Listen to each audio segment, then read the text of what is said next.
ठीक है। तो चैप्टर 2 हम लोग शुरू करेंगे फिजिक्स का 9th क्लास का। ठीक है, लॉज ऑफ मोशन। ठीक है, there are 3 laws, there are 3 laws given by Newton. ठीक है, Newton these 3 laws are known as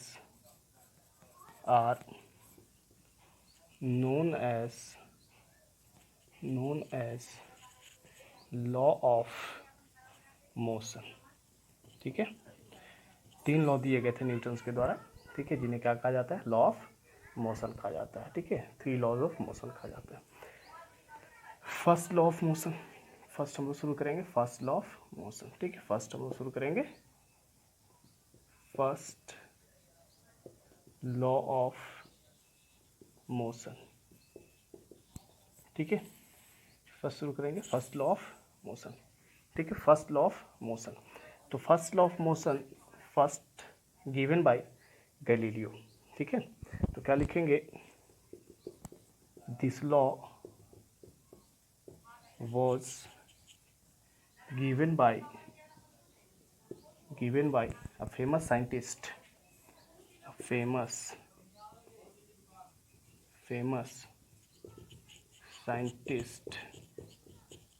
known Galileo. ठीक है, पहला फेमस साइंटिस्ट थे। ठीक है, फेमस साइंटिस्ट जिन्होंने फर्स्ट लॉ दिया था। ठीक है, इट इज नोन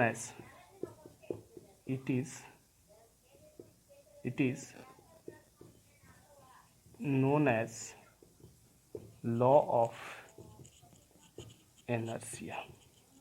ठीक है, this is known as law of inertia. ठीक है, law of inertia not proved bye Galileo. ठीक है, लॉ ऑफ इनर्शिया गैलीलियो के द्वारा प्रूव नहीं किया गया था। ठीक है, इसीलिए इस लॉ को पोस्टुलेट के रूप में रख दिया गया। ठीक है, और ये लॉ किसके द्वारा प्रूव किया गया? न्यूटन्स के द्वारा प्रूव किया गया, इसलिए न्यूटन्स फर्स्ट लॉ बन गया। ठीक है, तो लॉ ऑफ इनर्शिया क्या होता है? पहले हम इनर्शिया देखेंगे। इनर्शिया क्या होता है? इनर्शिया, ठीक है, इनर्शिया किसको कहते हैं? ठीक है, इनर्शिया कहते आखिर किसको है? ठीक है, it is the property of the body due to which if it is in motion it want to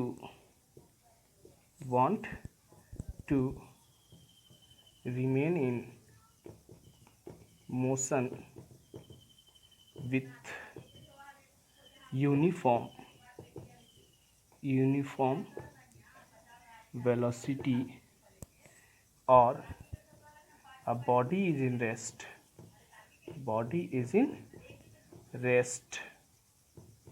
it want to remain in rest whenever no any external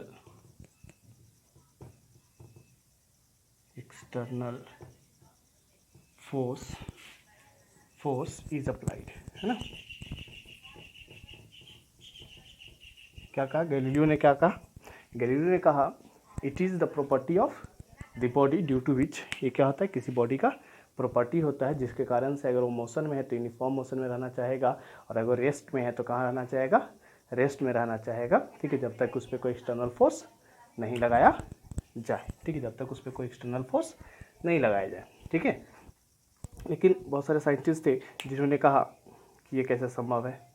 ठीक है, गैलीलियो के टाइम में, जैसे कि मान लीजिए एक कैप है, यहाँ रखे, इसको छोड़ेंगे तो क्या होगा? नीचे गिर जाएगा। क्यों नीचे गिर रहा है? ठीक है, गैलीलियो ने इस चीज़ को प्रूव नहीं किया था कि क्यों नीचे गिर रहा है। ठीक है, बोला कि इस पर तो कोई एक्सटर्नल फोर्स लग नहीं रहा, फिर भी ये नीचे गिर रहा है। एक्चुअली इस पर एक्सटर्नल फोर्स लग रहा है। कौन सा एक्सटर्नल फोर्स लग रहा है? तो ग्रेविटेशनल फोर्स इस पे लग रहा है जिसको नीचे की ओर खींच रहा है। लेकिन गैलीलियो इस चीज़ को प्रूव नहीं कर पाए थे। बट ये सही था कि कोई भी चीज़ कहीं रखा रहे तो रेस्ट में ही रहेगा, मोशन में है तो मोशन में रहना चाहेगा। जैसे कोई ऑब्जेक्ट चल रहा है, ठीक है, किसी ऑब्जेक्ट को अगर हम किसी वेलोसिटी से फेंकें तो कंटिन्यू उसी वेलोसिटी से चलता रहेगा, ठीक है, लेकिन वो रुक जाता है। क्यों रुक जाता है? क्यों रुक जाता है?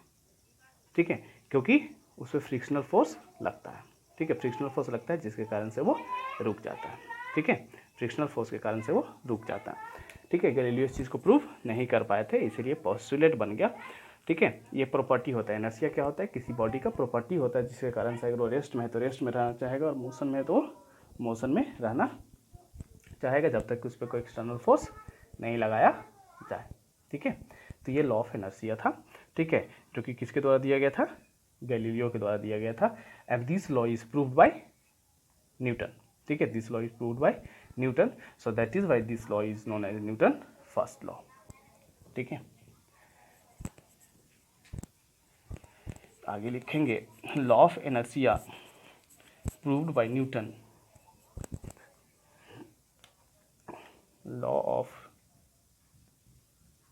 law of inertia was proved by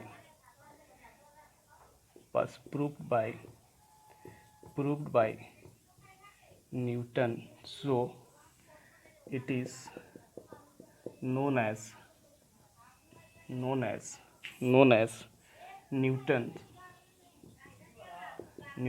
first law of motion, ठीक है।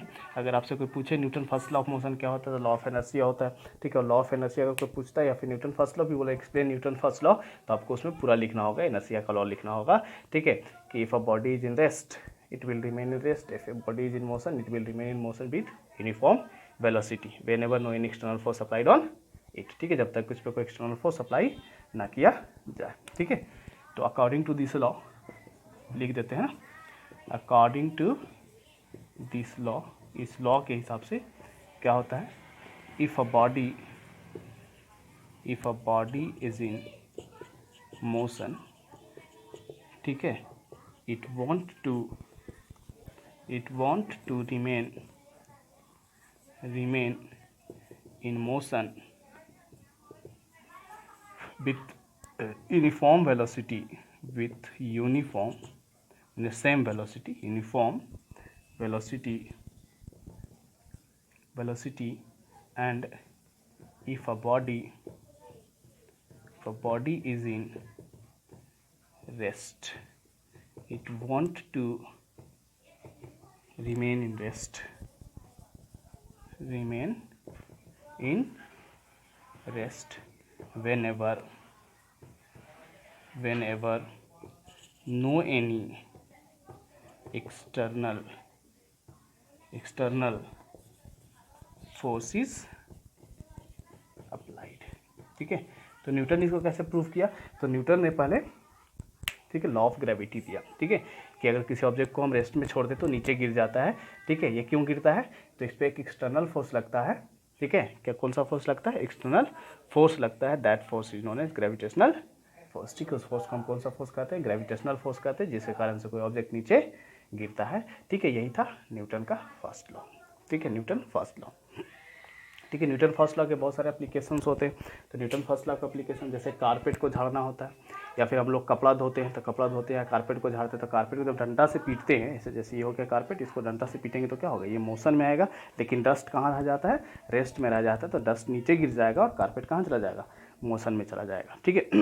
या फिर हम लोग जैसे गाड़ी पे बैठते हैं, ठीक है, टू व्हीलर या फोर व्हीलर जिस पे बैठते हैं, ठीक है, ड्राइवर अगर गाड़ी को स्पीड में अचानक स्पीड में बढ़ाता है, अचानक स्पीड बढ़ाता है गाड़ी का, तो क्या होता है? हम लोग पीछे बैकवर्ड मूव करते हैं। क्यों? क्योंकि जैसे हम गाड़ी में बैठे हुए हैं, ठीक है, गाड़ी पे बैठे हुए तो जो हमारा बॉडी है, ठीक है, पूरा का पूरा रेस्ट में, लेकिन गाड़ी का स्पीड अचानक मोशन में होता है, जिसके कारण से क्या होता है? ये जो पार्ट हमारा गाड़ी के कांटेक्ट में होता है वो पार्ट क्या हो जाता है? मोशन में हो जाता है, और पीछे वाला जो पार्ट होता है वो रेस्ट में रह जाता है। तो ये पार्ट रेस्ट में रहेगा, ये पार्ट क्या हो जाएगा? मोशन में हो जाएगा, जिसके कारण से ये वाला पार्ट आगे बढ़ जाएगा और ये पार्ट पीछे चला जाएगा, ठीक है। और बहुत सारे एप्लीकेशंस होते हैं न्यूटन के फर्स्ट लॉ का, ठीक है, that is given in your book, you can read this, ठीक है, आप इसको आसानी से पढ़ सकते हैं, आपके बुक में दिया हुआ है, ठीक है। कारपेट को साफ़ करने के लिए न्यूटन फर्स्ट लॉ लगता है, कपड़ा साफ़ करने के लिए न्यूटन फर्स्ट लॉ लगता है। जैसे कपड़ा को हम लोग पीटते हैं, डंडे से पीटते हैं या फिर ज़मीन पे पटकते हैं, जिसके कारण से क्या होता है वहाँ पे भी न्यूटन का पहला नियम लगता है। ठीक है, अगर कोई चीज़ रेस्ट में तो रेस्ट में रहना चाहेगा, मोशन में तो मोशन में रहना चाहेगा। ठीक है, या फिर गाड़ी जैसे चल रहा है स्पीड से, अचानक ड्राइवर ब्रेक लगाता है तो क्या होता है, हम पूरे बॉडी मोशन में होता है हमारा। ठीक है, गाड़ी जब स्पीड में चल रहा होता है तो पूरा बॉडी उसके साथ मोशन में होता है। ठीक है, तो ब्रेक लगाता है तो गाड़ी रुक जाता है, क्या हो जाता है, गाड़ी रुक जाता है, लेकिन हमारा बॉडी जो है वो क्या रहता है, मोशन में रहता है। गाड़ी जब रुकेगा तो नीचे वाला जो पोर्शन होगा जो गाड़ी के कांटेक्ट में होगा वो सडनली रेस्ट में आ जाएगा, लेकिन अपर पार्ट जो होगा वो किस में रह जाएगा, मोशन में रहेगा, जिसके कारण से क्या होगा, आगे वाला पार्ट आगे चला जाएगा, पीछे वाला पार्ट जहाँ का तहीं रुक जाएगा। तो ये पार्ट आगे जाएगा, इसलिए हम लोग जो गाड़ी रुकता है तो हम लोग कहाँ चले जाते हैं, आगे की ओर गिर जाते हैं। ठीक है, आगे गिरने का चांस क्या होता है, न्यूटन फर्स्ट लॉ। ये क्या एक्सप्लेन करता है, न्यूटन का फर्स्ट लॉ एक्सप्लेन करता है। ठीक है, अब देखेंगे हम लोग न्यूटन सेकेंड लॉ। तो न्यूटन सेकेंड लॉ में क्या होता है, ठीक है, न्यूटन सेकेंड लॉ। ठीक है, इसमें 3 लॉ ही पढ़ने हैं और एक पढ़ना है law of conservation of momentum. 4 topic इसमें टोटल पढ़ते हैं। पहला टॉपिक तो हो गया Newton first law, law of inertia जिसको हम लोग कहते हैं। First topic is over. Second topic आपका बचता है मोमेंटम। ठीक है, क्या बचता है सेकेंड, मोमेंटम।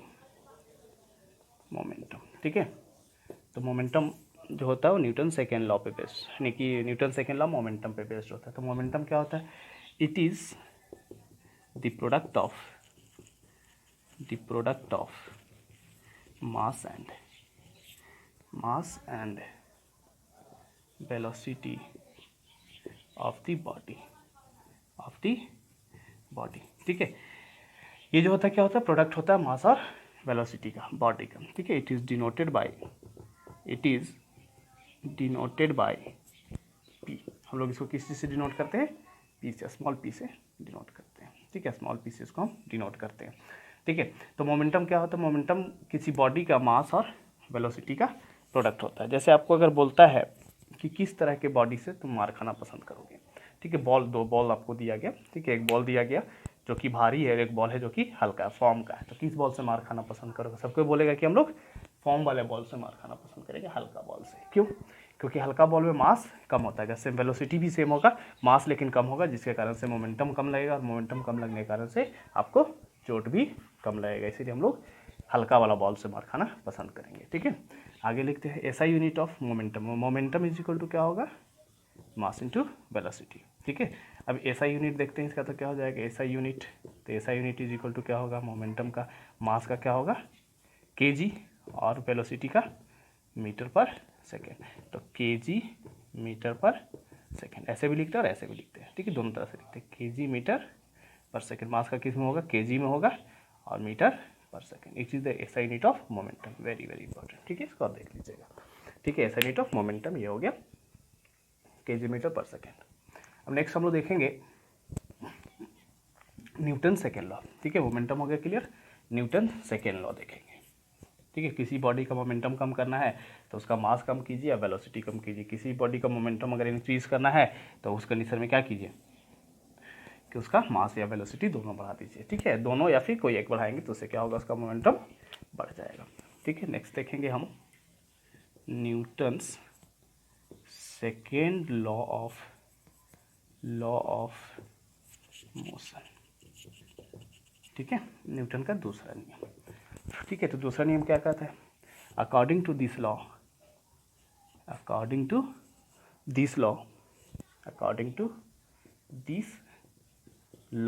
इस लॉ के हिसाब से क्या होता है, the rate of change of momentum, the rate of change in momentum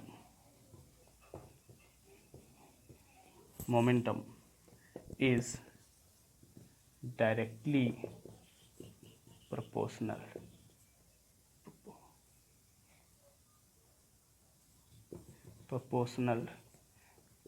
to the applied force।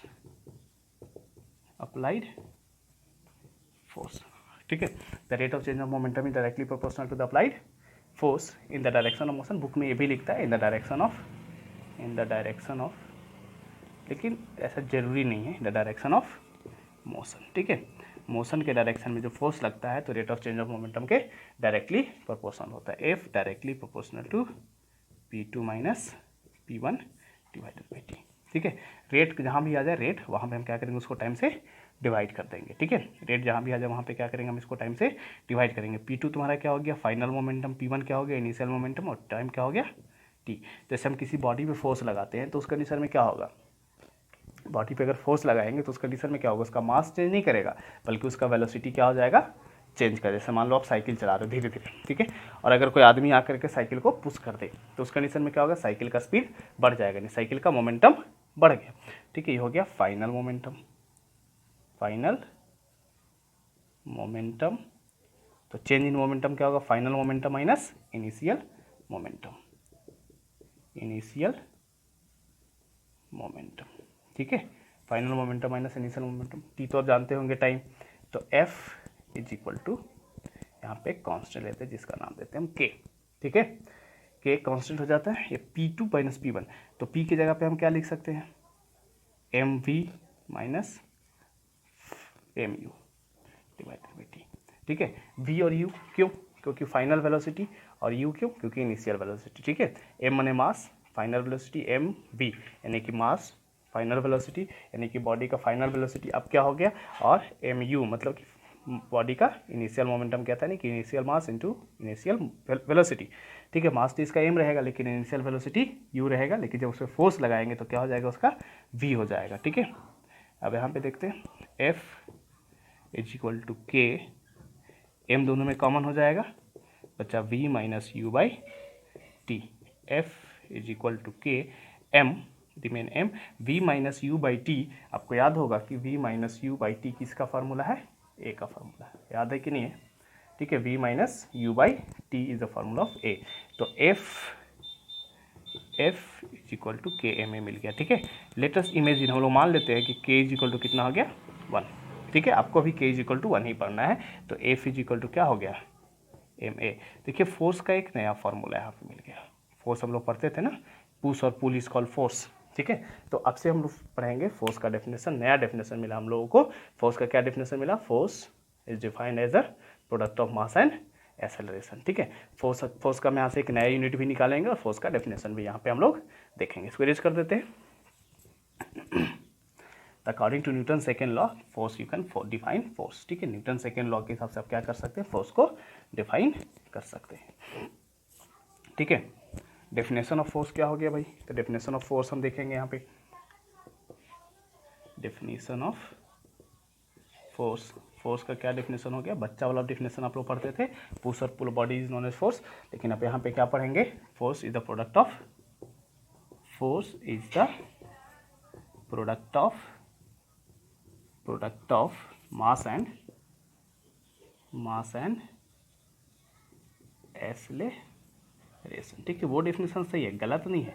ठीक है, लेकिन नया डेफिनेशन आपके स्टैंडर्ड के हिसाब से एक नया डेफिनेशन आ गया, force is the product of mass and acceleration.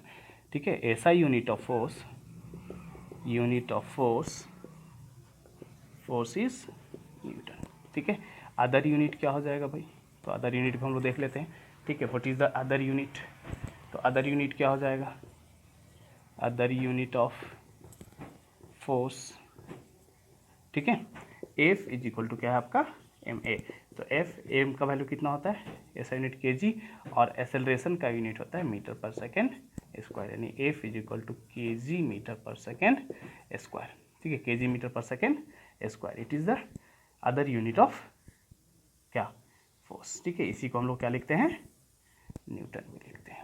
ठीक है, इसी को हम लोग क्या लिखते हैं, न्यूटन भी लिखते हैं, एंड लिखते हैं के जी मीटर पर सेकेंड स्क्वायर। ध्यान देंगे, अगर कोई पूछता है कि what is the other unit of force, तो आप क्या बताएंगे, के जी मीटर पर सेकेंड स्क्वायर। ठीक है, इसको हम क्या कहते हैं, न्यूटन भी कहते हैं। ठीक है, ध्यान देना एक चीज़ कि न्यूटन जब शॉर्ट फॉर्म में लिखते हैं तो एन लिखते हैं। ठीक है, और जब बड़ा लिखेंगे, यूनिट के लिए बड़ा लिखेंगे तो न्यूटन लिखेंगे। ठीक है, न्यूटन, एन यहाँ पे क्या होगा, स्मॉल होगा, ध्यान देना है। ठीक है, रूल है लिखने का कि जब भी किसी का नाम लिखते हैं, अगर पूरा लिख रहे हैं, फुल फॉर्म में लिख रहे हैं, तो क्या होगा, उसको एन स्मॉल लिखेंगे, जो भी हो, जूल है तो जे स्मॉल लिखेंगे। किसी का नाम रहे तो वो कंडीशन हम लोग यूज़ करते हैं, और अगर शॉर्ट में लिख रहे हैं तो कैपिटल लिखेंगे। ठीक है, ये ध्यान देना, ये न्यूटन सेकेंड लॉ। ठीक है, न्यूटन सेकेंड लॉ से हम लोगों ने फोर्स का भी डेफिनेशन देखा। ठीक है, इसमें बहुत सारे नॉमरिकल्स तुम्हारे यहाँ पे होते हैं। चलो देखते हैं कुछ नॉमरिकल्स इस पे बेस्ड, न्यूटन सेकेंड लॉ पे बेस्ड कुछ हम लोग नॉमरिकल्स करते हैं। ठीक है, देखते हैं क्वेश्चन। ठीक है, न्यूमेरिकल क्वेश्चन एक देखते हैं। ठीक है, न्यूमेरिकल क्वेश्चन में क्या देखेंगे हम लोग, इसमें देखेंगे क्वेश्चन लिखते हैं, a body of mass 20 kg is moving with velocity of 10 metre पर सेकेंड। ठीक है, एक बॉडी है, ठीक है, जिसका मास कितना है 20 kg है, कितना वेलोसिटी से मूव कर रहा है 20 kg पर 20 मीटर पर सेकेंड की स्पीड से मूव कर रहा है। ठीक है, force is applied on it. ठीक है, it's new velocity, force is applied on it for 5 second, है ना। कितना सेकेंड के लिए फोर्स अप्लाई किया गया, 5 सेकेंड के लिए, for 5 second. Its new velocity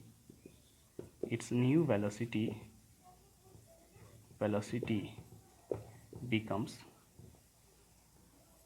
12 metre पर सेकेंड। ठीक है, फाइंड फोर्स अप्लाइड, है ना।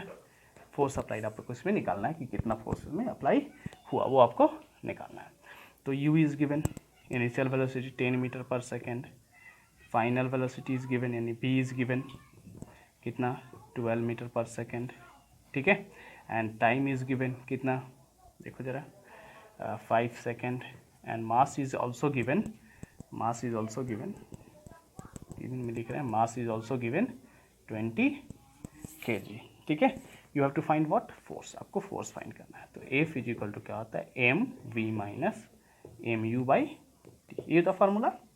ठीक है, तो F is equal to M common हो जाएगा, v minus U by T. ठीक है, F is equal to M का वैल्यू कितना है 20, v का वैल्यू कितना हो गया 12, और u का वैल्यू कितना हो गया 10 डिवाइडेड बाई 5 4 जा 20, यानी F is equal to 4 into 10 to 2, यानी F is equal to 4 two जा 8 न्यूटन। यानी उस बॉडी पे जो फोर्स लगाया गया होगा, कितना न्यूटन का लगाया गया होगा, उस बॉडी पे जो फोर्स लगाया गया होगा वो कितना न्यूटन का लगाया गया होगा, 8 न्यूटन का फोर्स लगाया गया होगा। ठीक है, और बहुत सारे न्यूमेरिकल्स आप इसमें बना सकते हैं, डिफरेंट टाइप्स के न्यूमेरिकल्स आपको मिलेंगे। ठीक है, तो हम नेक्स्ट वीडियो बनाएंगे न्यूटन्स थर्ड लॉ का। ठीक है, न्यूटन्स थर्ड लॉ क्या होता है, न्यूटन्स थर्ड लॉ का एप्लीकेशंस बताएंगे।